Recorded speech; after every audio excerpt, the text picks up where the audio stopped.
Eu começo o programa de hoje falando sobre um fato que ocorreu durante o programa de ontem. Enquanto nós comentávamos sobre a prisão preventiva e os argumentos esdrúxulos utilizados pelo Alexandre para justificá-la, saiu a notícia de que a prisão do presidente Bolsonaro transitou em julgado. Não é bem assim, mas foi o que saiu, a notícia que saiu. Ou seja, no entendimento do Alexandre, não há mais recursos que possam ser apresentados e o cumprimento da pena, a partir de ontem, já poderia, de novo na visão do Alexandre, que é diferente da visão dos advogados do presidente Bolsonaro, já poderia ser executado. Então, desde então, portanto, nós não estamos mais tratando da prisão preventiva, mas sim da execução total de 27 anos e 3 meses de prisão. E pelo menos por enquanto, ao que tudo indica, essa pena vai ser cumprida na Superintendência da Polícia Federal em Brasília, onde ele já estava desde o último sábado. E eu falo por enquanto, porque o Brasil é uma loucura, tudo pode mudar de uma hora para outra. Não se acostumem necessariamente com o Bolsonaro preso na Polícia Federal, porque se antes ele já estava sendo chantageado pelo regime para apoiar o candidato do Centrão em 2026, essa chantagem agora só vai piorar. E a moeda de troca é muito clara. Não é mais apenas a liberdade, mas é a própria sobrevivência, é a vida do presidente Bolsonaro. Vejam, na Polícia Federal, e aqui vale uma recapitulação. Em todo momento, o presidente Bolsonaro foi ameaçado de que, olha, ou você se comporta durante o julgamento, ou você vai preso. Ele se comportou, chamou Alexandre para vice e foi preso. Aí passaram a dizer o seguinte: ou você se comporta, ou você vai ser preso numa prisão que não vai sair da prisão domiciliar.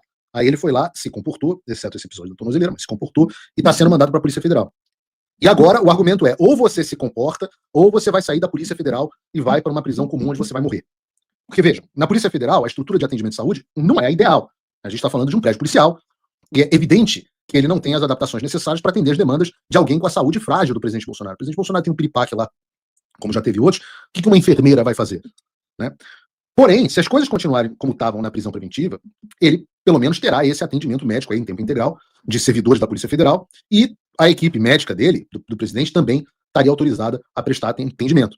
Obviamente, tudo isso depende de autorização do imperador máximo do Brasil, Alexandre de Moraes. Se amanhã o Supremo, o Alexandre, entender que o Bolsonaro não precisa mais de atendimento médico integral, ou que a equipe que está visitando não está cumprindo regras que o Alexandre arbitrariamente possa impor, tudo isso é retirado dele. E é por isso que eu tenho me referido ao presidente Bolsonaro como um refém do regime. Ele está à mercê de homens que o condenaram injustamente, de maneira ilegal, e que, ao mesmo tempo, tem o poder de decisão sobre o cuidado ou não em relação ao seu estado de saúde. De saúde. E eu já falei sobre isso antes, mas você contrasta com o caso do Collor, e o próprio advogado, Paulo Cunha Bueno, advogado do presidente Bolsonaro, chamou a atenção a isso também, e você vê a diferença. O Collor alegou que tinha apneia do sono. Tá aqui a notícia. Collor alegou que tinha apneia do sono e teve a prisão domiciliar humanitária concedida. Ou seja, o cara ronca muito. E aí foi, não, humanitário, um cara que ronca tanto, eu acho que talvez seja humanitário para os outros presos, porque eu também ronco igual um urso selvagem, e eu acho que é desumano alguém dormir comigo, não sei como é que a Natália aguenta. Mas já o Bolsonaro, ele sofre de problema de saúde muito mais grave que isso, e está preso na Superintendência da Polícia Federal. Então, diante desses fatos, não dá para ninguém ter alguma dúvida de que a ordem do dia agora será torturar ainda mais o presidente Bolsonaro, tanto física quanto psicologicamente. O próprio Eduardo Bolsonaro deu uma ótima entrevista no Estadão falando sobre isso. E agora é que é a hora em que as propostas indecorosas vão começar a chegar, e também a hora em que nós vamos ver quem é aliado e quem não é. E é mesmo o crime perfeito. Porque quem quiser se reunir com o Bolsonaro para falar sobre qualquer assunto, inclusive sobre 2026, deve primeiro pedir autorização para o Alexandre de Moraes. Ou seja, quem vai fazer o filtro de quem pode ou não conversar com o presidente Bolsonaro sobre a sucessão e, consequentemente, o que poderá ser dito, é o Alexandre de Moraes. Então, Ciro Nogueira está liberado. Tarcísio está liberado.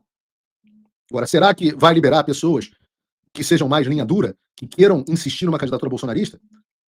E é por isso que eu estou defendendo, e volto a dizer, que o presidente Bolsonaro não está em condições de liderar esse processo, porque não está em condições, como refém, de negociar a própria soltura. Da maneira como as coisas estão postas hoje, as cartas estão na mão do inimigo, na mesa de negociações.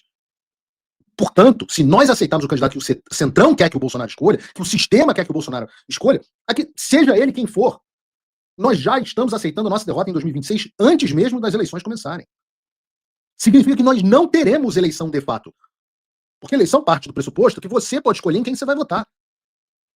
Não, eles estão anterior a isso. Eles estão escolhendo quem serão os candidatos. Agora, você tem um candidato do sistema versus Lula, é estratégia das tesouras. Quem ganhar tá bom. Paulo, você prefere, se você não tivesse a sua doce Natália, digamos que você tivesse uma vida miserável e fosse solteiro, quem que você preferia ter por uma noite? a Margot Robbie ou a Sydney Sweeney? Fala assim, olha, acho que no momento eu tô mais pra Sydney Sweeney, mas se vier a Margot Robbie, tá tudo certo. Se você é o sistema, quem que você prefere? Lula ou Tarcísio? Talvez prefiram Tarcísio, talvez prefiram Lula, mas pro sistema, algum dos dois. A pergunta, e não é uma, aqui de novo, não é um ataque, eu não gosto dessa palavra ataque, porque eu acho que isso é o vocabulário do inimigo, mas não é uma crítica aqui específica à pessoa. A questão é a seguinte: algum destes dois contraria o sistema de alguma forma? Porque eu vejo os idiotas lá do movimento Bumbum Livre, eu vejo até aquele Renato 38, etc. Algumas pessoas, porque o Bolsonaro também não foi contra o sistema. Na verdade, não foi tanto quanto deveria mesmo no primeiro mandato e está sofrendo as consequências disso. Assim como o Trump não foi tanto quanto deveria no primeiro mandato e sofreu as consequências disso. Mas bem mais do que Lula e Tarcísio, com certeza, né? Quem é mais, no cenário político, quem é mais antissistema do que o Bolsonaro?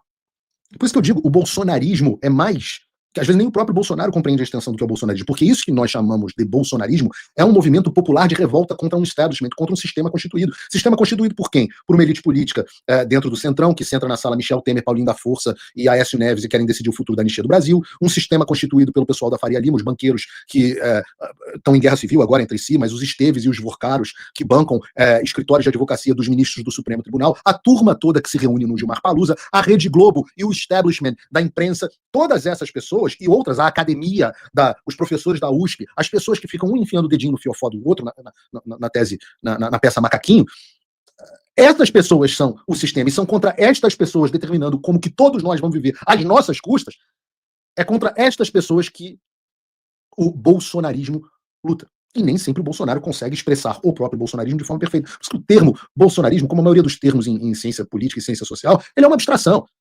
Né? Ele é uma tentativa de descrever algo disforme, da mesma forma que quando a gente utiliza sistema, não tem um indivíduo, não tem uma pessoa. O Alexandre é um componente do sistema, é claro que é, talvez o componente mais forte. Mas o André Esteves também é claro. A JBS também é claro que é.